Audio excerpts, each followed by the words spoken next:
आजको दुनियाँमा जहाँ लगभग सबै कुरा इन्टरनेटमा जोडिएको छ, हाम्रो स्कुल कलेजहरू मोटे कसरी पछि हट्न सक्छन् त, होइन र? आज हामी यही विषयमा कुरा गर्नेछौँ। कसरी इन्टरनेट अफ थिङ्ग्स अर्थात् आईओटीले हाम्रो शिक्षा प्रणालीलाई, विशेष गरी विद्यालयहरूलाई कनेक्टेड स्कुलमा रूपान्तरण गर्दैछ। यो विषयलाई राम्ररी बुझ्न हामी 5वटा चरणमा अघि बढ्नेछौँ। सुरुमा हामी कनेक्टेड स्कुल भनेको के हो भनेर बुझ्नेछौँ। त्यसपछि कक्षा कोठामा आईओटीको वास्तविक प्रयोग, केही उदाहरणहरू, यसका सम्भावना र चुनौतीहरू, र अन्त्यमा सिकाइको भविष्य कस्तो देखिन्छ भनेर पनि हेर्नेछौँ। ल सुरु गरौँ पहिलो खण्डबाट, द कनेक्टेड स्कुल। आखिर शिक्षामा आईओटी भनेको के हो त? सरल शब्दमा भन्नुपर्दा शिक्षामा आईओटी भनेको यस्ता डिभाइस र सफ्टवेयरको प्रयोग हो जुन एकअर्कासँग इन्टरनेटमा जोडिएका हुन्छन् र रियल टाइममा डेटा सङ्कलन र विश्लेषण गर्छन्। सोच्नुहोस् त, यो भनेको स्कुलको आफ्नै एउटा सेन्ट्रल नर्भस सिस्टम जस्तै हो, जसले सिकाइलाई सजिलो बनाउने, स्कुलको सम्पत्ति व्यवस्थापन गर्ने, सुरक्षा बढाउने र हरेक विद्यार्थीलाई उनीहरूको आवश्यकता अनुसारको अनुभव दिने काम गर्छ। तब यो त भयो किताबी कुरा। व्यवहारमा चाहिँ यो कनेक्टेड स्कुल देखिन्छ तरी कस्तो? ल अब अलिकति भित्र छिरेर हेरौँ। हाम्रो दोस्रो खण्डमा कक्षा कोठामा आईओटीका मुख्य 6वटा प्रयोगहरू के हुन् त? यी प्रयोगहरूले स्कुलको लगभग हरेक पाटोलाई छुन्छन्, जस्तै कक्षा कोठालाई अन्तर्क्रियात्मक बनाउने, हाजिरीलाई स्वचालित गर्ने, हरेक विद्यार्थीको लागि व्यक्तिगत सिकाइको व्यवस्था गर्ने, स्कुलको सम्पत्ति र स्रोतको सही व्यवस्थापन गर्ने, र सबैभन्दा महत्त्वपूर्ण, क्याम्पसको सुरक्षा बढाउने। आईओटीको सबैभन्दा गजबको कुरा त के हो भने यसले सिक्ने सिकाउने तरिकालाई नै बदलिदिन्छ।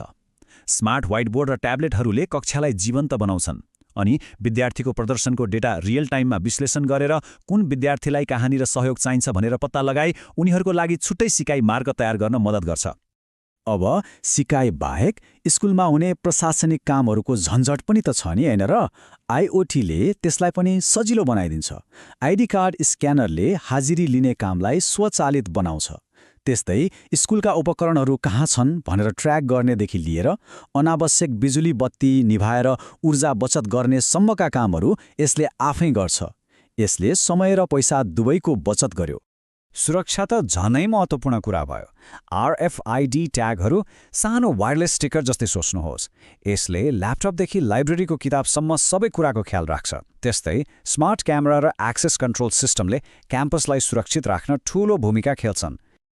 ल सिद्धान्तको कुरा त धेरै भयो। अब तेस्रो खण्डमा वास्तविक दुनियाँमा यी प्रविधिहरू कसरी काम गरिरहेका छन्, केही उदाहरण हेरौँ।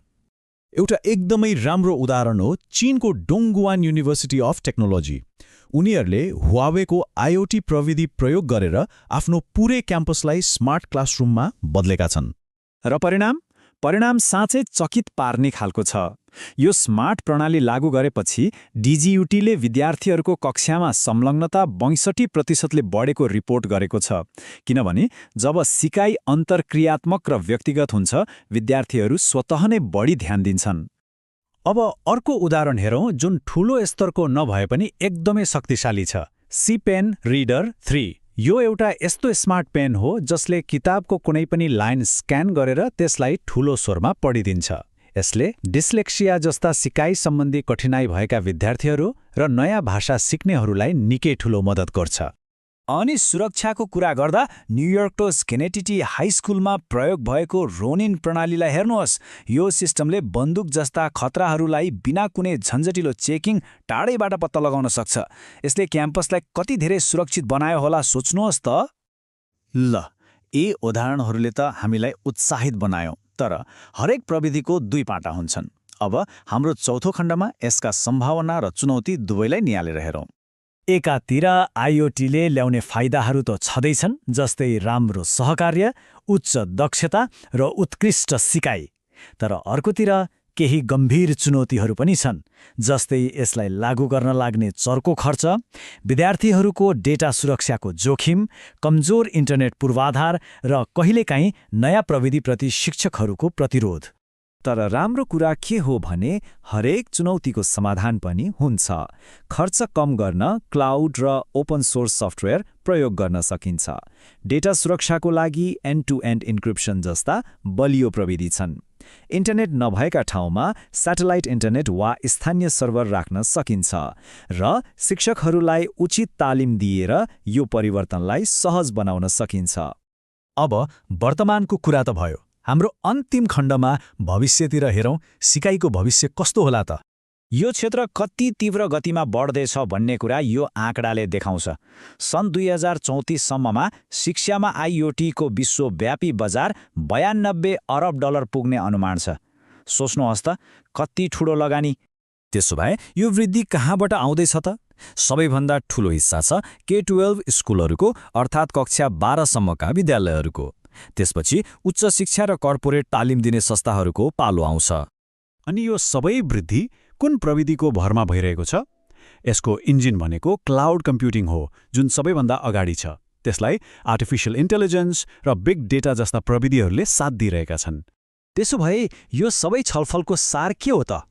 सार यही हो कि आइओटीले शिक्षालाई एउटा पुरानो स्थिर प्रणालीबाट एक गतिशील, स्मार्ट र एक अर्कासँग जोडिएको वातावरणमा बदल्दैछ।